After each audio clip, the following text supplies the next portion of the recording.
Hi everyone, this is a collective tarot reading for the new moon in Pisces, which will be taking place on Sunday, March 10th, 2024. And it is aimed at lightworkers, so if you want more peace, love, health, and wealth in the world, you are who I am reading for. I'm going to do a traditional, well, it's traditional, it's a tradition over here, the 7-card horseshoe spread. And as always, I have 3 oracle cards to the side. You can choose which one, 2, or all 3 resonate with you the most. Let's see what guidance the tarot has for us for this half lunation cycle. So in the past, we have the Empress reversed, okay. Present, the Star, nice. Known factors is the 5 of Wands reversed, as if we collectively are the 10 of Coins reversed, awesome. Unknown factors is the Ace of Cups, okay. Advice card is the High Priestess, and the potential outcome is the Page of Swords with the Devil at the bottom of the deck. Amazing. Okay, so I'm going to stare at these cards. I'm going to make the spread look better in the shot. I'll see you right now. Okay, so I would like to begin by addressing the elephant in the room, which for me is the High Priestess as an advice card.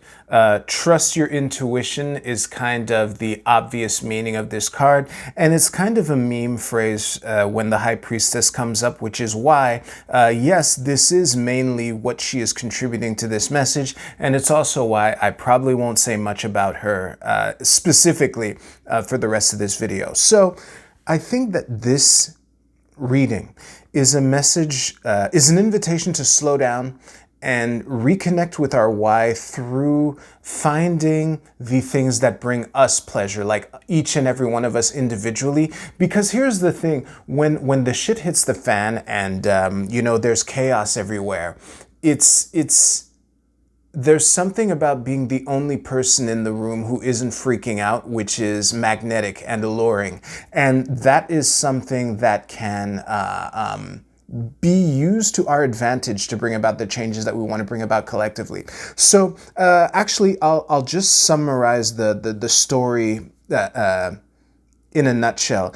It's one of trying to create something, trying to bring something into the world. And now we've reached a point where even though we may, there's an opportunity for healing and balance and solace, but it's difficult to see because of all the chaos that is between us and it potentially, or it could also be that some of us have already found what our little golden thread will be to connect us to the higher, to the aspirations that we can bring forth, you know? And again, when there's all sorts of turbulence in the waters or in the world, it's difficult to connect with our why and to keep track with our why. And it's very easy to give in to our worst instincts and our worst temptations. Yeah, so actually I'll elaborate a bit on the 10 of Coins. The 10 of Coins, when the 10 of Coins comes up in reverse, I often read it as losing connection with your why. And that is mainly how it is contributing to this message. However, the other factor of the 10 of Coins is how it is a card of, you know, the happily ever after but long-lasting abundance, you know, the white picket fence, the 2.5 kids, and the income or whatever that matches that. And there is something very grounded about that. Speaking of grounded, Earth dominates the elemental makeup of this spread by a small margin. So we have 2+1 Earth cards, we have 2 air cards, 2 water cards, and 1 fire. So again, the lack of fire is an invitation to just take our foot off the gas, to recenter to what matters most. And speaking of which, this Ace of Cups, I remember pointing this out before in another reading, and now whenever this particular Ace of Cups comes up, it kind of leaps out to me, is the 2 hands that are to the side like this. She's protecting this cup. And again, having this in unknown factors is very interesting, especially when combined with the High Priestess as an advice card. I think each and every person's individual Ace of Cups is obvious to them. And I think you can take this reading as confirmation that, yeah, that, geez, now I'm thinking of a friend of mine who's into Warhammer. So if you're into Warhammer, you know, your Warhammer hobby, like on the surface, that has nothing to do with, you know, increasing the amount of peace, love, health, and wealth in the world to do the great work that we're trying to do together. However, if in all the shit that is happening, that painting your little Warhammer dolls is the only thing that brings you joy, then continue to do that. Because again, yeah, it's easy to get distracted by more urgent, more pressing things. I mean, more urgent than Warhammer? Really? Yes, actually. If you can imagine such a thing. It is very tempting to put that to the side, but the message of this is that it is in figuring out how your Warhammer hobby plays into... No, let me start over. It is in figuring out how your Warhammer hobby brings you joy. And when you figure that out, that can help other people figure out how their quirky little thing brings them joy.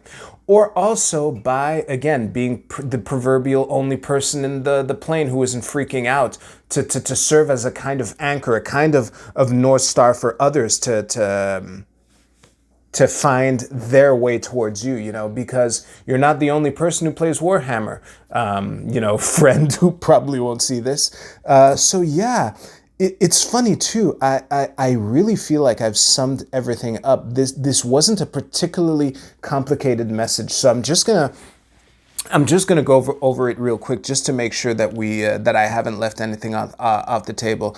It is through the thing that brings us joy, the thing that refreshes and revitalizes us, that we can, if we can hold on to that and intuitively use that to find our North Star through the circumstances that are, you know, current right now. A lot of things happening, you know, and it is through that we can graduate to the next level. Because again, and it's funny too, the Page of Swords showed up not that long ago in a reading where you know, it was picking up what your sword is, and that you can move forward with your thing, with your Warhammer hobby. You know, it's painting Warhammer dolls with Dolly.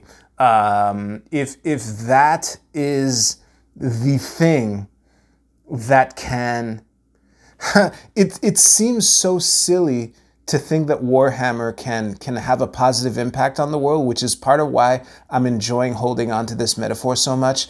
But at the same time, it is in cracking that nut. And I think that each individual person is uniquely suited to figure that out for themselves, that they can figure out what their sword is and how they can contribute to the new world that we want to bring, that we want to give about, so that we can give birth to the thing that we've been, that's been cooking inside of us for these last 3 or 4 years, you know, instead of giving into the temptation.